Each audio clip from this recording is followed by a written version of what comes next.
Your name, sir? Your Honor. All right, thank you. You folks may be seated. Thank you. Yes. All right. And go ahead, Ms. Millett. Yes, Your Honor. Mr. Gandamuti is before the court for a violation of probation hearing. This matter was adjourned from a prior date and is in reference to the violation of the no contact order with the victim, Ali Hodge, by Mr. Dan. Buckle up, guys. Right away, the courtroom snaps to attention. Names are called, people sit, and the prosecutor lays out the reason we're all here.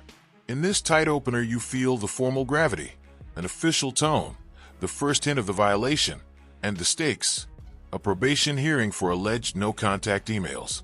It's a perfect hook, short, urgent, and it tells the audience there's a clash coming between safety and mental health complexity. Sending her numerous emails. There is a police report that I have provided to the report. The last mental health status report and the emails that were sent. I know that we did speak in this case. There is some other outside factors that I'm not sure how will play into the recommendation from this court. This segment lays the facts on the table. The alleged violation involved multiple emails sent to the victim, and a police report exists. As a third-party observer, note how the prosecutor methodically frames the conduct. No-contact violations are simple in name, but explosive in consequence. Viewers get the essential why. Boundaries were crossed repeatedly, enough that probation and police were triggered, setting the legal machine in motion. Or from probation to this court on this case, Mr. Gandamuti does have his felony matter will be scheduled for a delayed sentence or a sentencing on this Wednesday. And so I'm not sure what will happen in that matter. It's also possible, Your Honor, that Mr. Gandamuti may have another case arising from these emails. I'm not sure if that will take place. Given all of that, Your Honor, to address what has happened with these cases, probation is recommending that Mr. Gandamuti remain in custody in this case until January 5th. Here, probation's recommendation lands like a professional blow. Custody until January 5th, then GPS tether to home confinement. That's the court balancing act in motion, immediate restraint followed by conditional release. As an observer, you see how the system aims to protect the victim while leaving room for supervision. This clip shows the mechanics of decision-making, specific dates, a monitoring plan, and the implicit tension over what's safe enough. The court then continued probation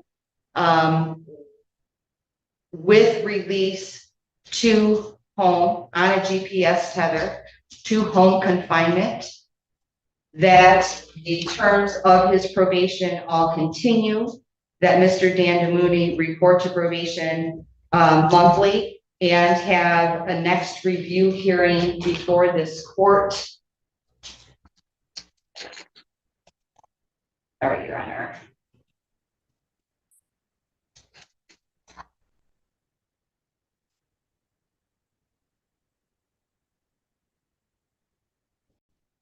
I believe it is January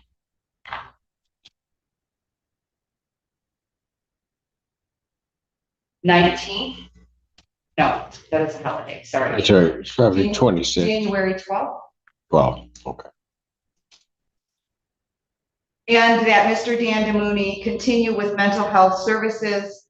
This part shifts to logistics and next steps, monthly reporting, review hearings, and a mental health evaluation. As an outsider, you watch the procedural scaffolding being erected.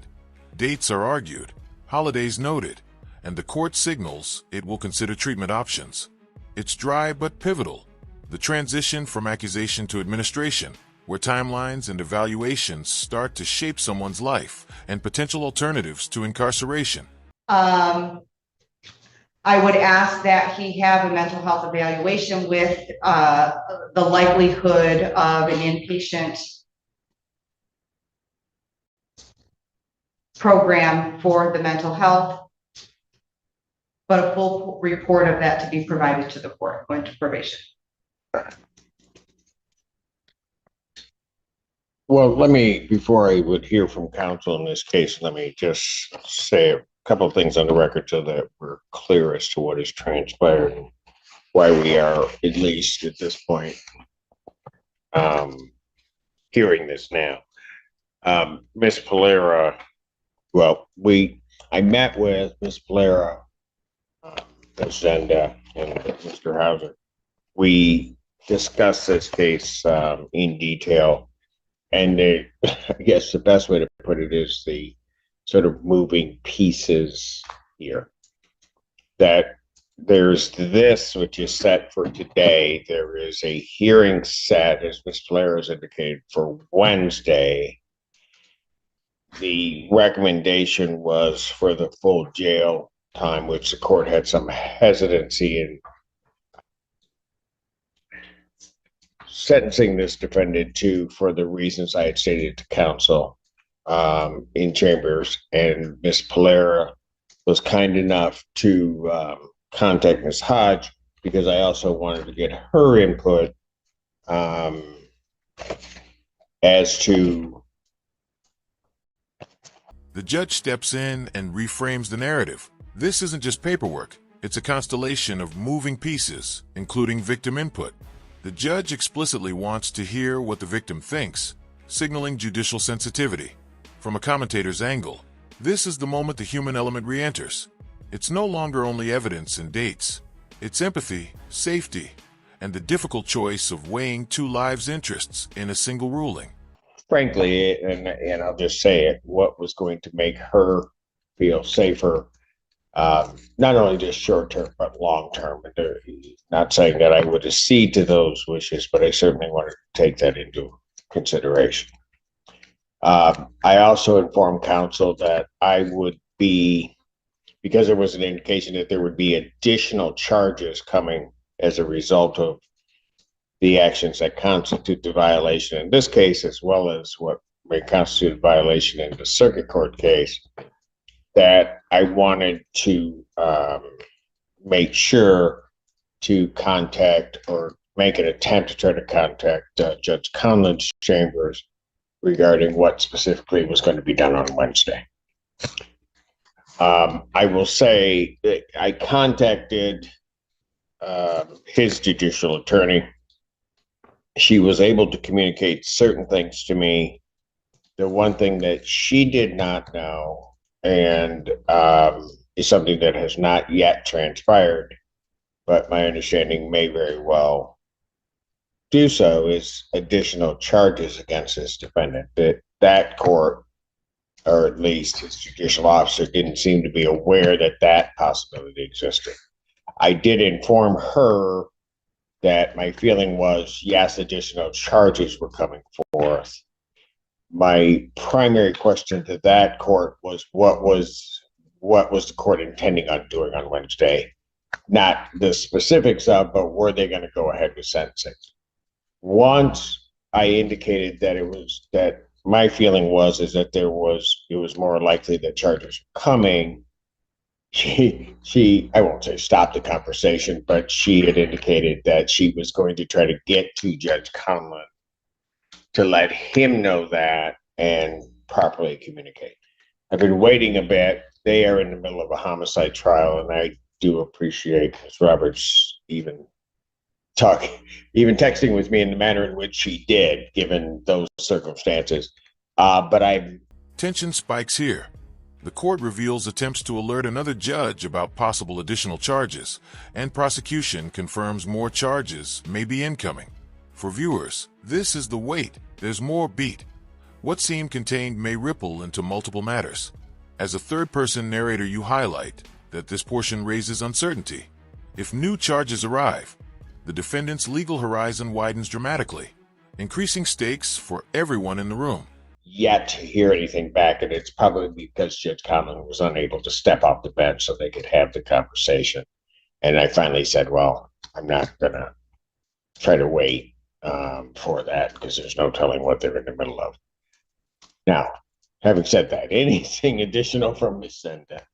No, Your Honor, I just did want to put on the record that, as the court stated, we were looking into additional charges. We were originally received, I think, the violation report just from Ms. Pilar earlier in September, not from Ann Arbor PD, but now in looking at the report and the emails, I do believe that further charges will be incoming once we get that report submitted to us through the proper channels through Ann Arbor. And I did contact Detective Blewett. We'll be looking into that tomorrow.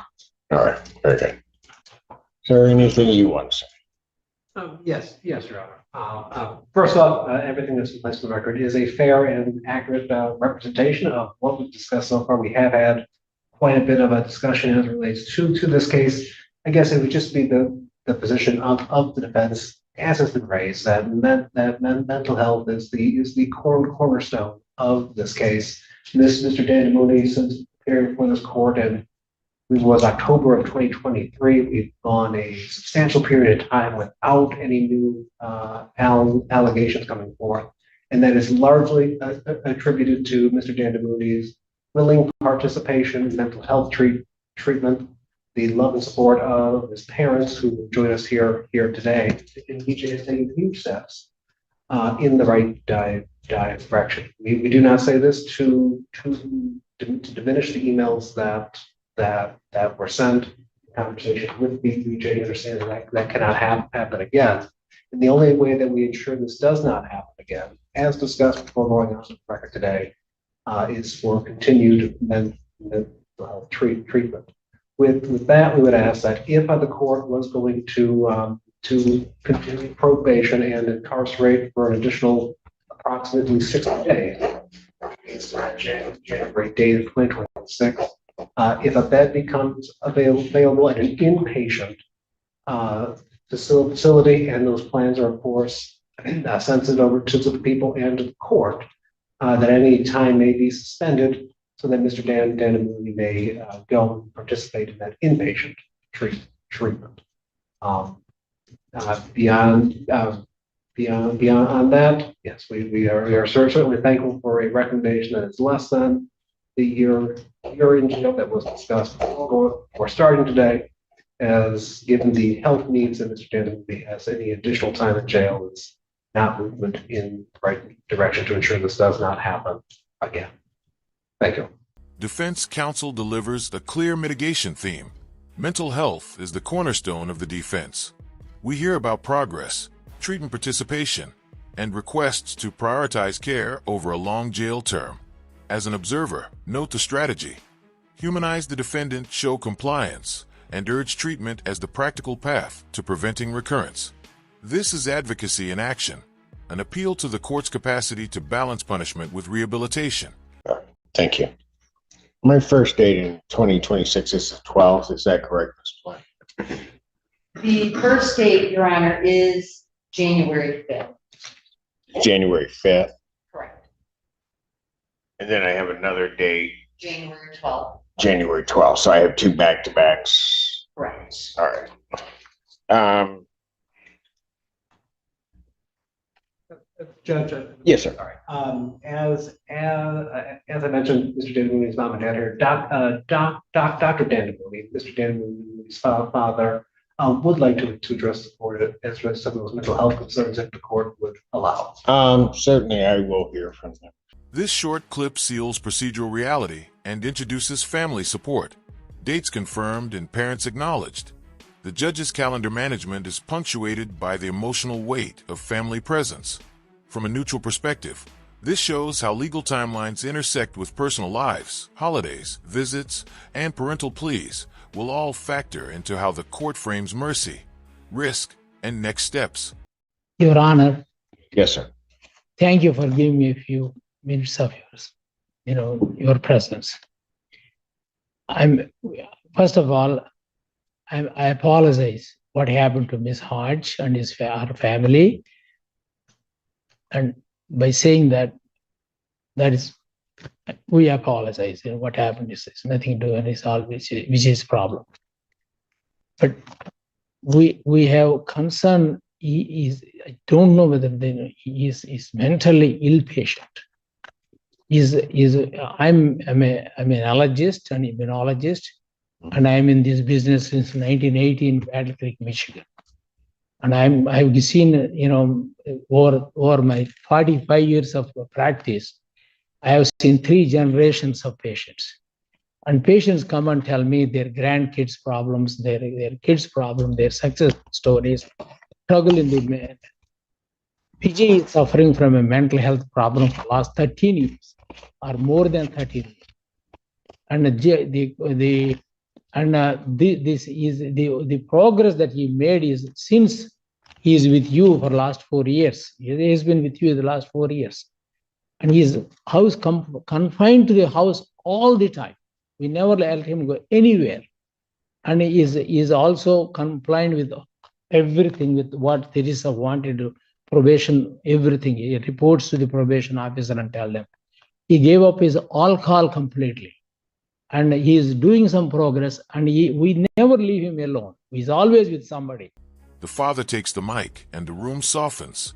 An apology to the victim, then a long history of mental health struggle. As commentator, emphasize how this human moment reframes the defendant, not as a faceless offender, but as a person with years of illness.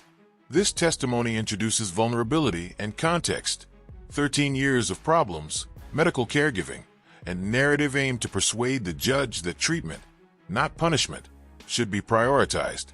All the time. But on this incident happened since I got a heart attack. And I had a surgery done, open heart surgery, and I was off. Even still, I'm recovering from it. And he could not take it, and he was under tremendous, problem with this one. And then he was talking, all different things. I could not even. So I put him in the hospital for about 5 days, and they released him early.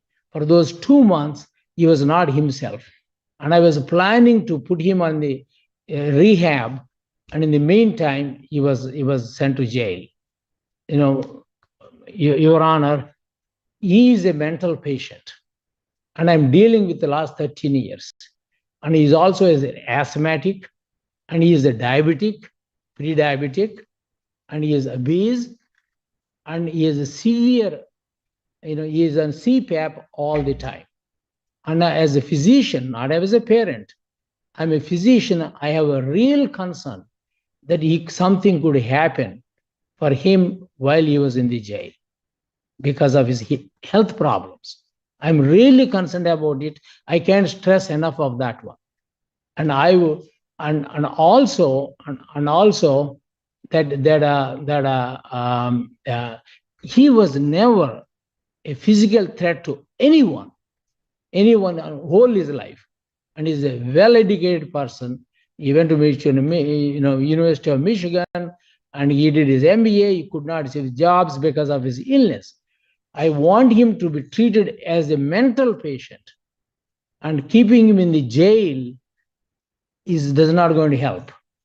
Please, as a parent, I'm begging your mercy to send him to an institution or outpatient, not keep him in the jail. His condition could get worse. All mental health patients, his mental health diagnosis is bilateral. I mean bipolar. The father intensifies his plea with medical detail: prior heart surgery, diabetes, obesity, CPAP use, real risks in custody. This is an urgent emotional appeal designed to influence practical outcomes. Observing from the outside, you note the dual argument. Mental health treatment is needed, and incarceration carries concrete physical dangers. It's the classic human versus system moment where emotion, medicine, and law collide. That means he has 2 brains. One is a normal, one is abnormal. And he's a schizophrenic. That means he cannot hurt anyone. Schizophrenics don't hurt anyone. They hurt themselves. They don't have any confidence. And because of that, he became anxiety problems. And that is one. And I've seen mental health problems associated with the internet access is the worst thing that happened to him. Your Honor, without the internet, you would have been not in this position today. Because of the internet access, that he could do that one, he could do all these ones. He is a mental ill patient, and I beg your mercy to consider that, and is staying in the jail is not good for him as a physician. Thank you, Your Honor, for listening to my, plea. Thank you. Thank you.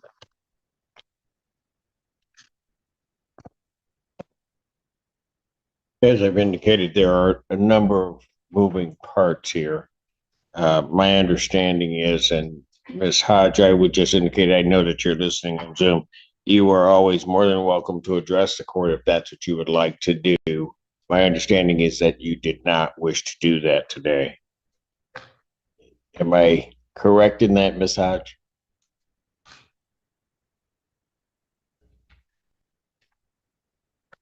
I don't see her unmuting, but that.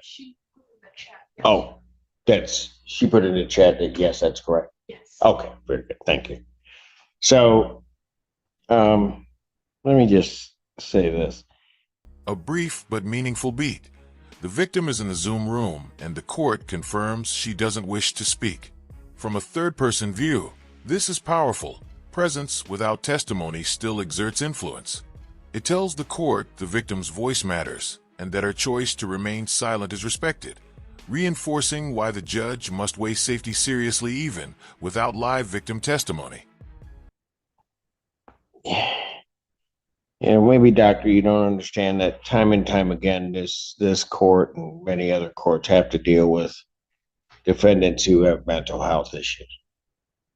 Those mental health issues can sometimes be addressed in a safe way. Sometimes they cannot be addressed in a safe way.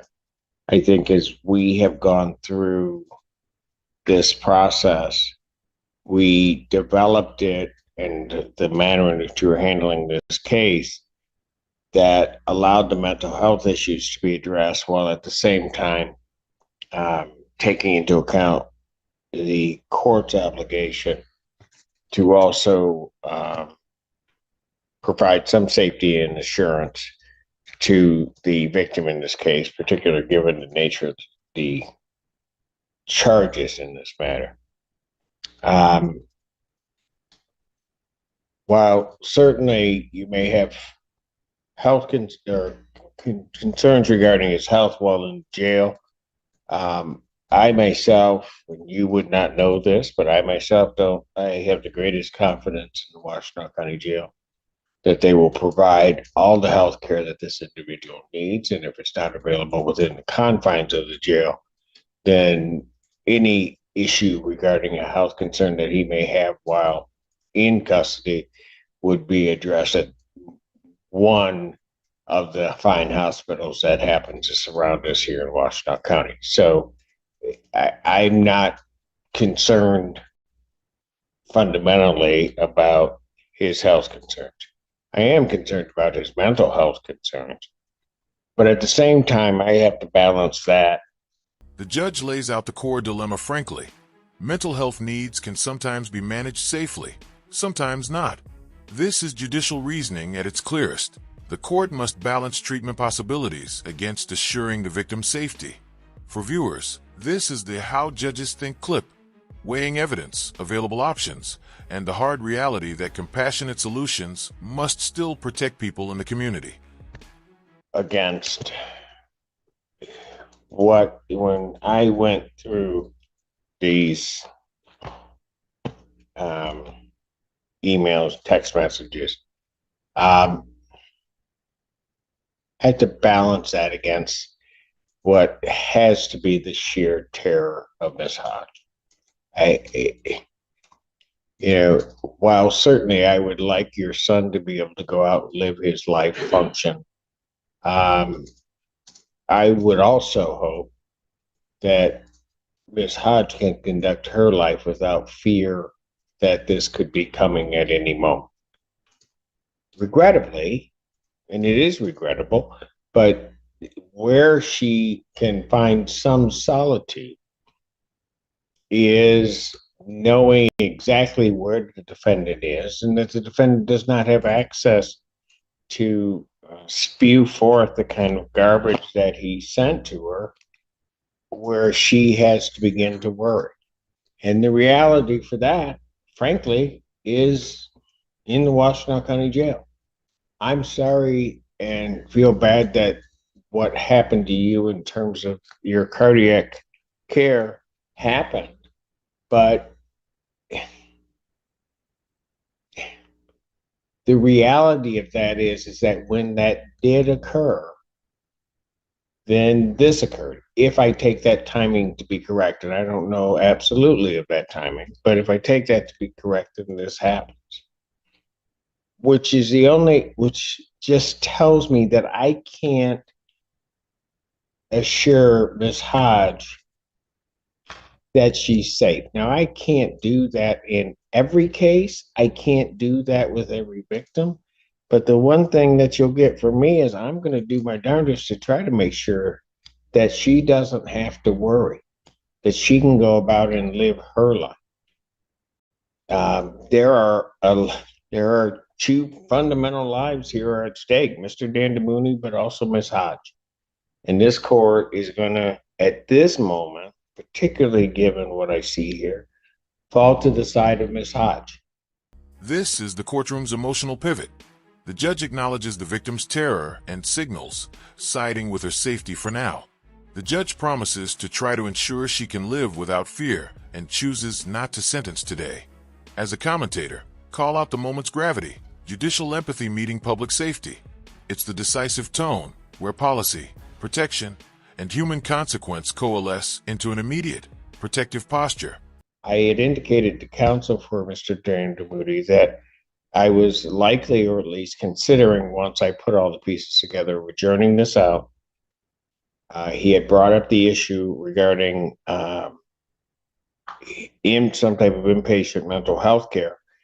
I don't have a problem taking a look at that. I was not going to agree to that today, but certainly would give him an opportunity to examine everything, put together something that the court can look at.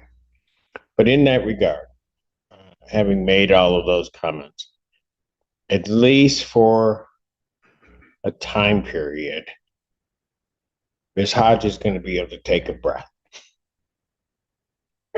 And some may say that might be the wrong call, but that's what I'm going to do, where she's going to be able to have her freedom back and not be afraid to go from spot to spot, even if it's for a brief period of time. That's what this court's going to do. So I'm not going to sentence him today. I am going to adjourn this to January 12th, 2026 at 1 p.m. Yes. At 1 p.m. with the idea that will give counsel time to look into mental health care, put together something for probation and the court to look at as potential alternatives to incarceration. It certainly serves that purpose. It certainly also serves the purpose, I think, and fits in well with, quite frankly, a simple request that Ms. Hodge made. And I have to give her all the credit in the world. She could make whatever request she kind of would want to make to this court. You would appreciate if she came at this with some venom, and she just doesn't. She just asks the court for some of those simple things, and sometimes those are the hardest to deliver. But one of the things that was asked and transmitted through probation is that she would like to be able to certainly have her time with her family and travel freely with her family during the holiday season. So it just so happens that it fits in with what the court was going to do, and with what the defendant would like to present to the court. And then you can maybe, again, take a breath and relax with her family over the holidays, because one thing that she'll know is that Mr. Dan Moody is in our custody. So I'm going to adjourn it to that January 12th, 2026, 1 p.m. date. The defendant's no bond will continue. Thank you. The judge delivers the resolution. Adjournment to January 12th, 2026 to allow mental health alternatives to be assembled. The defendant remains in custody, and the court honors the victim's holiday safety request. This closing beat ties together procedure, mercy, and protection. If you found this breakdown useful, like the video, subscribe for more courtroom breakdowns, and we'll see you in the next video.